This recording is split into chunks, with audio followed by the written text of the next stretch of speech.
morning, I'm Sarah Sapsanama and these are the top stories so far. The Parliamentary Hearing Committee rejects the recommendation of Chief Justice nominee Deepak Raj Joshi, the first instance in the country's history where Chief Justice nominee is rejected by the Hearing Committee. After controversy seen in judiciary following infamous cases of Parajuli and Joshi, questions rise over academic credentials of top-notch Nepal Army officials. At least 55 people, including women and children, killed in Yemen's Red Sea port city in air raids carried out by a Saudi and UAE alliance battling Houthi rebels.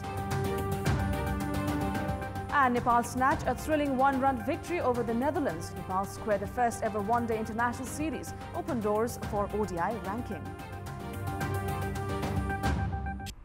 Let's begin with the latest national political updates.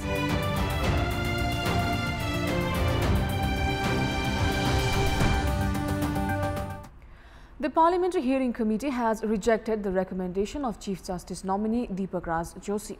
This is the first instance in the country's history that the Chief Justice nominee has been rejected by the Hearing Committee. The Hearing Committee meeting that was deferred on 5 different dates finally decided through two-thirds majority to scrap Joshi's nomination. Among the 15-member Parliamentary Committee, 9 members from the ruling Nepal Communist Party and 1 from Sanghiya Samajwadi Forum had voted against Joshi, while only 4 members representing Nepali Congress had stood in his favour. The committee said there were enough grounds to dismiss Joshi's nomination as he lacked clear work plan on the operation of judiciary, failed to address the disputes in his educational certificate and had given some controversial verdicts in the capacity of the justice. Joshi's name was recommended by Constitutional Council on 13th of July, while he had reached the Parliamentary Hearing Committee on 26th to record his statement. The members of the committee had charged him of corruption, embezzlement of revenue amount, encouragement of misuse of public property and his nexus with middlemen, among others. Joshi had failed to furnish satisfactory answers to the charges raised against him. With the rejection of Joshi, the Parliamentary Hearing Committee too has brushed aside allegations that it only held formal status. Moving on, the government is now required to initiate yet another process to appoint Chief Justice following the rejection of proposed Chief Justice Deepak Raj Joshi. The entire hearing process will need to move ahead after the Constitutional Council recommends fresh names for the position. Proposed Chief Justice Joshi failed to get through the door of the Parliamentary Hearing Committee, although being recommended by the Constitutional Council itself. The process of appointing new Chief Justice usually starts from the Judicial Council. This time, however, the names of Justice duo Om Prakash Mishra and Cholendra Prasad Rana have already reached the Constitutional Council on seniority basis.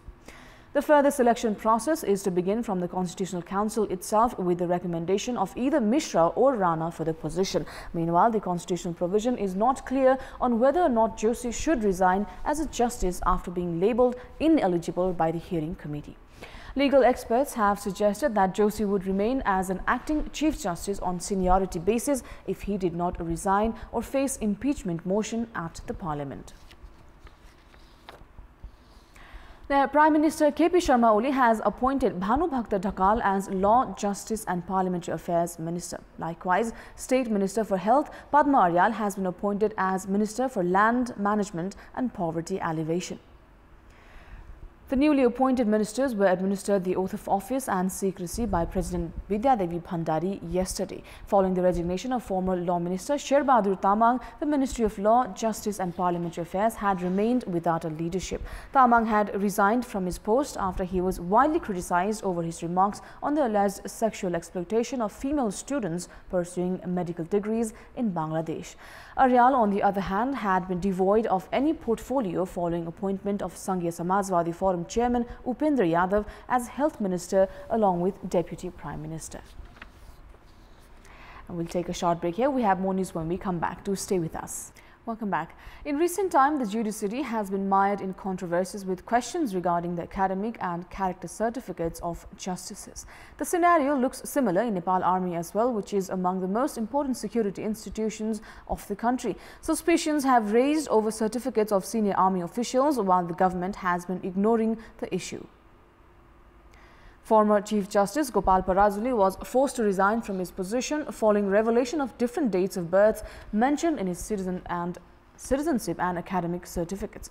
Acting Chief Justice Deepak Raj Joshi too was rejected by the Parliament Hearing Committee due to flaws in his academic credentials. A similar trend now has been witnessed in Nepal Army as well. The government failed to move ahead with any prosecution despite revelation of Chief of Army Staff Rajendra Chetri tampering with his date of birth. The dispute over date of birth of former Army Chief Rukmangat Katwal also had made its way to the court. However, the court kept extending the case until Katwal was endorsed in the position, as the case was automatically scrapped after his retirement. The crucial entities of the state, like the Supreme Court and Nepal Army, being mired in such controversies is open to serious public speculation. Moreover, there is this preconceived idea that both these bodies should not be questioned or dragged into prosecution despite irregularities as such. Even the anti-graft body and the Parliament remain silent against indiscretion in any of these bodies. Likewise, remaining indifferent towards appointment based on nepotism and political influence in these authorities is also prevalent in the current power structure.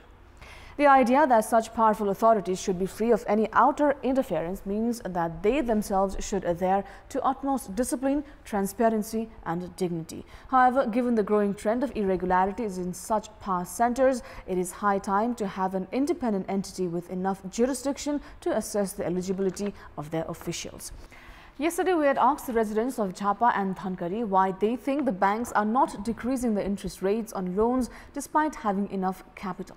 In our Public Voice segment, let's take a look at what they had to say. Public Voice. त्यति धेरै पैसा हुँदै गर्दा जुन ऋण प्रवाह गरिएको छ त्यो ऋण प्रवाहमा चाहिँ फेरि ऋणको ब्याज घटाएको छैन। यो आफैमा बैंकको विकृति हो भन्ने मलाई लाग्छ। बैंकहरु बीच एक किसिमको समझदारी भएर यिनीहरुले चाहिँ नि ब्याज दर नघटाएको होला। बेस दर पनि कम्ती भयो, अब तपाईहरुको ब्याज कम हुन्छ भनेर भन्नु, तर यो हाम्रो के भएको छ भन्दाखेरि नयाँ नेपालमा डिसिजन हुन्छ माथिबाट, तर तल कार्यवान हुँदैन। कुन ठाउँमा बैंक राख्दा उपयुक्त हुन्छ भन्ने कुराहरू निर्धारण गर्ने, त्यसको सुरक्षा गर्ने जिम्मा त राज्यको हुन्छ। राज्यको निकायहरू, संयन्त्रहरू छाडा छ भने अनि व्यापारी संस्थाहरू स्वाभाविक रूपमा छाडा हुन्छ। 8% मा होम लोन लिएको हुन्छ, त्यसलाई बढाएर 14% पुर्यायो, उनीहरुको खुसीले गर्छ। तर आज बैंकमा पैसा भयो, ब्याज घटाउने कुरामा बैंकले घटाउँदैन। अब यसमा सबैभन्दा ठूलो दोष भनेको राज्यलाई दिन्छु म त। राज्यको मोनिटरिङ छैन, बैंकलाई छाडा छोडेको छ।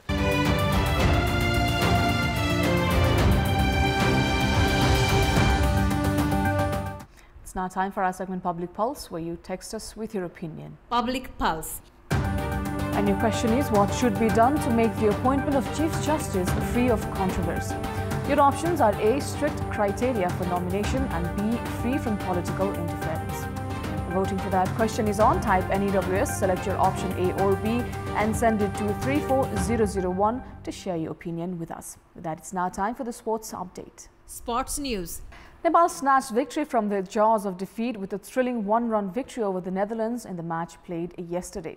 The last wicket pair of Klassen and Mikeren had threatened to take the match away from Nepal, but a lucky run out in the last ball of the match earned a stunning victory for Nepal, the first ever in an international ODI. Following their 55 runs loss in the first one-day against the Netherlands, Nepal registered a one-run victory to tie the series 1-1. Earlier batting first, Nepal posted a competitive total of 216 runs thanks to a hard-hitting 61 runs made by all-rounder Sompal Kami. Kami's knock included 5 fours and 3 sixes. Paras Khadka was the other notable contributor with the bat, scoring 51 runs. Fred Klassen was the most successful bowler for the Netherlands with 3 wickets. Ripon and Siller shared 2 wickets between them for the Dutch team. In reply, the Netherlands too lost wickets at regular interval. Following the loss of 2 early wickets, Daniel Brach and Baresi put together 84 runs partnership before 2 more wickets fell at the score of 114 runs. Baresi top scored for the Netherlands with 71 runs. The Dutch side needed 2 runs of the last ball of the inning, but a run out of the last handed a sensational 1-run victory to Nepal. Sandeep Lamichhane was the pick of the Nepalese bowlers with 3 wickets, while Lalit Bhandari picked 2 wickets. Sompal Kami was adjudged the man of the match for his all-round performance.